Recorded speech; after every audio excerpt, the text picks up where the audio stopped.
वो भैया माँ बनने वाले हैं। हाँ दूँ आपको कि ये भी बड़ी वायरल चल रही है कि जो इनकी और सचिन और मनीषा की जो आइस वाली एक तस्वीर लगाई थी मायके वालों ने, उन्होंने भी अपने घर से उतार दी है। और क्यों उतार दी है उसका भी कारण मैं आपको बताऊंगी। और इन्होंने भी अपने बेड से तस्वीर उतार दी है सिर्फ और एक कंट्रोवर्सी। कहीं नहीं जाएगी, उसकी हिम्मत ही नहीं है कहीं जाने की, इतना उसको परेशान वाला। तो मुझे तो लगता है कुछ दिन में लड़कियों के कपड़े पहन के ही प्रमोशन करेगा, इतना बेशर्मी है इसके अंदर। शर्म तो वैसे भी नहीं है इसके अंदर। तो फिर इनको अपने पक्ष में कोई बात बोलने में इतना समय क्यों लगता है?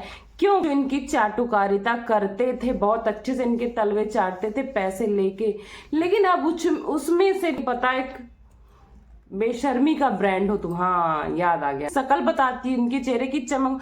मैं मेकअप नहीं करती हूँ, बिना मेकअप के तो बहन इतनी चमक रही हो डिप्रेशन में। जब तुम नॉर्मल रहोगी तब तो तुम जिंदा खा जाओगी लोगों को है। और ये सच ना होगा तो कहना क्या आके, क्योंकि मैं जो बात कह रही, कौन सा यार सस्ता नशा करता है ये क्या? जब ये रोध होके दीदी आई थी कि मैं क्या करूं, मैं मर जाऊं, तो जिसको मरना होता ना उसी टाइम पे मर गया होता। अब तो वो समय निकल गया। अब ये बंदी जगत भाभी यानी मनीषा खुद भी कंफ्यूज है कि मैं स्क्रिप्ट पे काम कर रही हूँ कि मैं रियल पे काम कर रही हूँ, क्योंकि स्क्रिप्ट लिखते लिखते इसकी लाइफ ही पूरी स्क्रिप्ट बना दी है इन लोगों ने। Everyone, welcome back to my channel Purnima केसु ब्लॉग। और आप सब कैसे आए? होप आप सब बहुत अच्छे से होंगे। तो आज की ताज़ा खबर है, पहले तो मैं आप लोग को विश कर देती हूँ कि हैप्पी वीकेंड, और अपना खूब सारा ख्याल रखिए और ये हरी साग सब्जियां खाइए, खुद को सेहतमंद बनाइए और अपनों का खूब सारा ख्याल रखिए। तो आज की ताज़ा खबर है कि लप्पू भैया माँ बनने वाले हैं। आप सबने देखा होगा, इनको वोमिट आ रही है, नींबू पानी पी रहे हैं, छोटे छोटे समोसे खा रहे हैं। तो आप सबको एक चीज तो पता होगा, इनका जो ये पैटर्न रहा है कि जब ये छोटे समोसे खा के लेट जाते हैं ना बेड पे, तो कोई ना कोई धमाका जरूर करते हैं। और सिवान भी चले गए, बड़ा खर्चा भी हो गया, तो कहीं ना कहीं इनका माइंड भी स्ट्रेस में है। और आप लोग बोल रहे थे ना कि मायके जाके जो इनकी मैडम है बहुत बड़ा धमाका करने वाली। कोई धमाका नहीं करेंगी, 4 प्रमोशन करेंगी, नाइटी का 4 ये करेंगी, रोहा गाई करेंगी, आंटी के बच्चों को खिलाएंगे और वापस चली आएंगी, क्योंकि उसके बेचारी के बस में कुछ है ही नहीं। उसको इतनी बुरी तरह से ट्रैप कर दिया है इसने कि उसके दिमाग में अब कुछ एक्शन लेने की हिम्मत भी नहीं हो सकती है। और एक और न्यूज बता दूं आपको कि ये भी बड़ी वायरल चल रही है कि जो इनकी और सचिन और मनीषा की जो आइस वाली एक तस्वीर लगाई थी मायके वालों ने, उन्होंने भी अपने घर से उतार दी है। और क्यों उतार दी है उसका भी कारण मैं आपको बताऊंगी। और इन्होंने भी अपने बेड से तस्वीर उतार दी है सिर्फ और एक कंट्रोवर्सी बनाने के लिए, और कोई भी रीजन नहीं।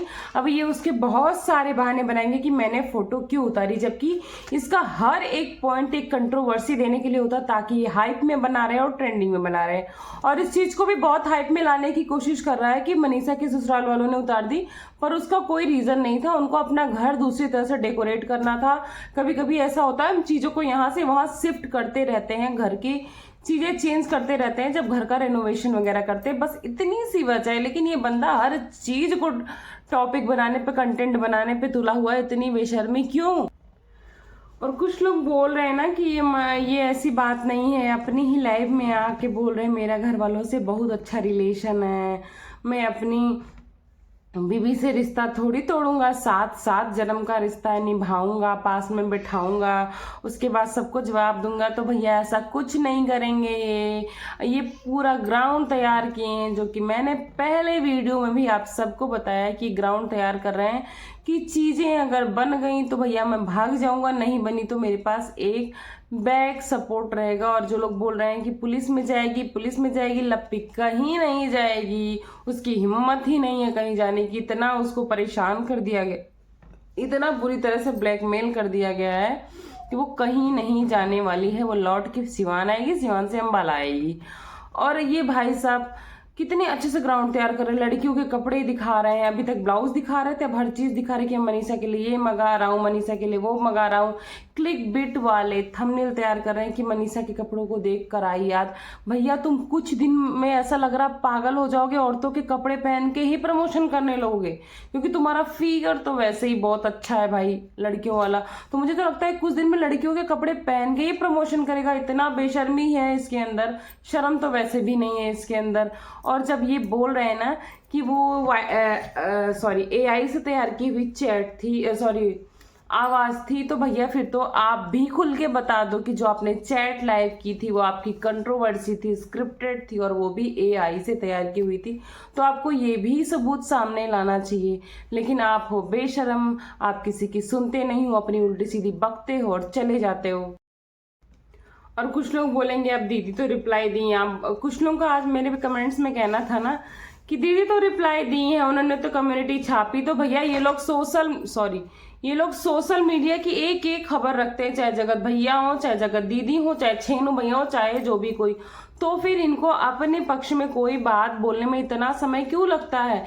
क्योंकि मैं बताती हूँ, ये पूरी स्क्रिप्ट तैयार करते हैं कि अगर इसको ऐसे छापेंगे तो इसका फ्यूचर ये होगा, पास्ट ये होगा, प्रेजेंट ये होगा, उसके बाद ये कोई चीज छापते हैं। इनके लिए कोई भी चीज रियल हो तब ना ये एक्शन करें। इनकी इज्जत भी कुछ की खुद की रियल नहीं है।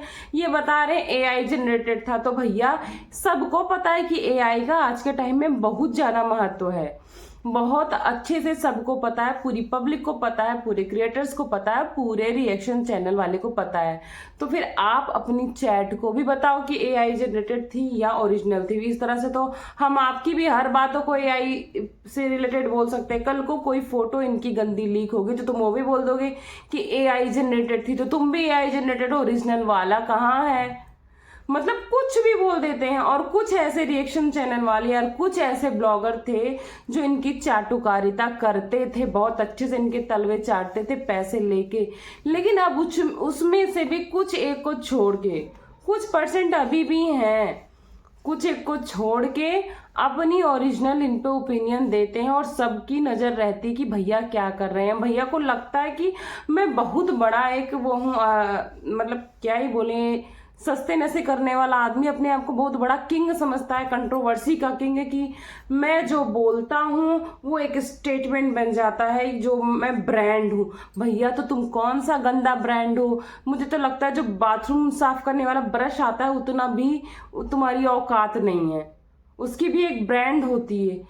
तुम क्या ब्रांड हो मुझे ये भी नहीं पता, एक बेशर्मी का ब्रांड हो तुम। हाँ याद आ गया, तुम बेशर्मी का ब्रांड हो, जो म्युनिसिपैलिटी की गाड़ी आती कचड़ा साफ करने वाली, उस ब्रांड के लायक भी नहीं हो। तुम खुद को ब्रांड कहते हो, बेशरम आदमी।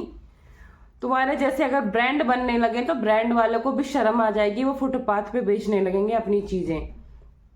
तुम कभी कुछ कहते हो, कभी कुछ कहते हो, कभी अपनी पत्नी का साथ देने के साथ जन्म की बात करते हो, उसी दिन जिस दिन बात करते हो उसी दिन रात रात तक दूसरे के साथ रंगरलियां मनाते हो बेशर्मों की तरह। और खुद की शक्ल तो तुमसे देखो और अगली बंदी को देखो, दिन ब दिन वो जो बोलती मैं डिप्रेशन में हूँ, मैं डिप्रेशन में हूँ। डिप्रेशन में कुछ नहीं, जो डिप्रेशन में होता है ना उसकी शक्ल बताती है, उनके चेहरे की चमक। मैं मेकअप नहीं करती हूँ, बिना मेकअप के तो बहन इतनी चमक रही हो डिप्रेशन में। जब तुम नॉर्मल रहोगी तब तो तुम जिंदा खा जाओगी लोगों को। 2-2 बजे दोपहर तक उठती हो, बेटी का हवाला देके एक वीडियो चिपका देती हो। उस बेटी की तुम क्या सेवा करती हो? तुम्हें खुद भी नहीं पता होगा कि वो कितने बजे उठती है, आज उसने क्या खाने में खाया, आज उसने क्या पहना, आज उसके स्कूल से क्या होमवर्क आया। मुझे तो लगता है तुमने इतनी ब्लॉगिंग की, अगर तुम एक भी PTM में गई होती तो जरूर ब्लॉगिंग में ऐड करती, पर तुम कभी जाती ही नहीं, तुम्हें मतलब ही नहीं। और एक बहुत बड़ी न्यूज बता दूं आपको, देखना ये मेरी गारंटी है, और ये सच ना होगा तो कहना क्या आके, क्योंकि मैं जो बात कहती हूँ वो बिल्कुल सच कहती हूँ, डंके की चोट पे कहती हूँ। लोग आके बहुत सारा ऑब्जेक्शन करते हैं, लेकिन वो बात आगे जाके सच ही हुई है। आप मेरे पिछले ब्लॉग की चाहे कोई भी बात उठा के देख लो। तो मैं आज बताती हूँ, ये बहुत जल्दी दूसरा बुटीक भी खोलने वाली है और बहुत जल्दी एक और प्लाट लेने वाली हैं।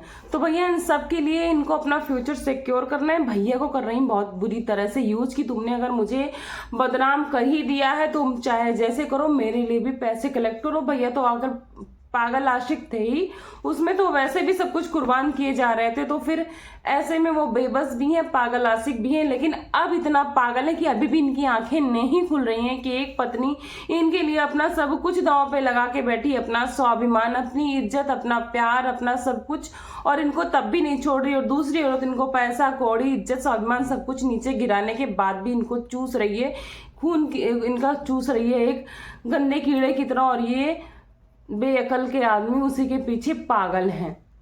ये अपने आप को पता नहीं कौन सा यार सस्ता नशा करता है, ये क्या करता है, कुछ समझ में नहीं आता कि क्या बकता। कुछ दिन में ना ऐसे कैमरा हिला के और दिखाएगा तो उसके बाद बोलेगा कि ये पता नहीं कहाँ से आ गया, इसको खुद भी होश नहीं रहता। कुछ दिन पहले ये बक रहा था कि मैं मेंटली अनस्टेबल हूँ, मुझे टाइम चाहिए, इतना टाइम तो ले लिया भैया 1-1.5 महीने का, अभी तुम स्टेबल हो तो जाओ अपनी बीबी के पास, उसको लेके आओ, या फिर जाके पब्लिकली उसको बोलो कि मेरे से गलती हुई है, मैं बात करता हूँ, उसको एक्सेप्ट करो। या फिर तुम्हारी बेटी बहन को जितनी गंदी गालियां उसने दी हैं उसको भी समाज में आके बोलो ना कि ये बंदी ऐसी बदतमीज थी जो गालियां दी हैं। उस टाइम तुम जितना जोश में थे, अगर जिसको करना होता ना, जिस टाइम ये कंट्रोवर्सी स्टार्ट हुई थी, इतनी पीक पे जब थी, इतनी गंदी बातें सामने आई थी, जब ये रो धो के दीदी आई थी कि मैं क्या करूं, मैं मर जाऊं, तो जिसको मरना होता ना उसी टाइम पे मर गया होता। अब तो वो समय निकल गया, अब तो चीजें ठंडी हो गई, अब तुम ना ये तो कुछ करेगा ना ये तो कुछ करेगी, ये दोनों मिलके तीसरे को कुछ करवा देंगे, यानी जगत भाभी को कुछ करवा देंगे। उनके माँ बाप का चेहरा देखो यार, उनके घर वालों का चेहरा देखो, क्या बीत रही है उनके ऊपर। उनको नहीं समझ में आ रहा कि ये स्क्रिप्ट है या रियल है। और ये बंदी जगत भाभी यानी मनीषा खुद भी कंफ्यूज है कि मैं स्क्रिप्ट पे काम कर रही हूँ कि मैं रियल पे काम कर रही हूँ, क्योंकि स्क्रिप्ट लिखते लिखते इसकी लाइफ ही पूरी स्क्रिप्ट बना दी है इन लोगों ने। और ये नहीं जाएगी पुलिस में, मैं बार बार बोल रही हूँ, हर ब्लॉग में बोल रही हूँ, ये देखना कुछ दिन में सिवान वापस आएगी, क्योंकि वाकई में कुछ सपोर्ट इसको जो ससुराल वालों से मिला है, ये इतनी ईमानदार है कि उन सब का जो कर्जा चुकाएगी अपने आप को कुर्बान करके। और ऐसे में तो इसको ना तलाक भी नहीं देना चाहिए, ऐसा लताड़ना चाहिए इसी के साथ रह कि इसको एक सबक मिल जाए कि एक स्वाभिमानी और पवित्र औरत के साथ खिलवाड़ करने का क्या नतीजा होता है। तो चलिए, ये ब्लॉग बहुत ही छोटा सा होने वाला था, बस मैं ये बहुत ही रैंडम बना रही थी। बाकी मैं नेक्स्ट ब्लॉग में चीज़ें बताऊंगी, जो आज की अपडेट आई है अभी रात में इनके जो कर्मकांड हुए हैं इसके बारे में। थोड़ा मैं अपने काम है कुछ अर्जेंट निपटा के सुकून से बनाती हूँ, लेकिन आप लोग बिल्कुल भी चैनल को सब्सक्राइब नहीं करते हो, वीडियो को लाइक नहीं करते हो यार। प्लीज़ अगर आप मेरे चैनल पे नए हैं तो चैनल को सब्सक्राइब करिएगा, वीडियो को लाइक करिएगा, और कमेंट सेक्शन में प्यारे प्यारे कमेंट्स लिख के जाइएगा, और मैं हर कमेंट्स का पर्सनली आकर रिप्लाई करती हूँ। और सब्सक्रिप्शन भी फ्री है, लाइक भी फ्री है, तो क्यों इतना परेशान है आप, फटाफट कर दीजिए। तो चलिए वीडियो को करती हूँ यहीं पे एंड। थैंक्स फॉर वॉचिंग पूर्णिमा के ब्लॉग। मिलती हूँ आपको नेक्स्ट ब्लॉग में, तब तक के लिए बाय बाय, अपना खूब सारा ख्याल रखिए।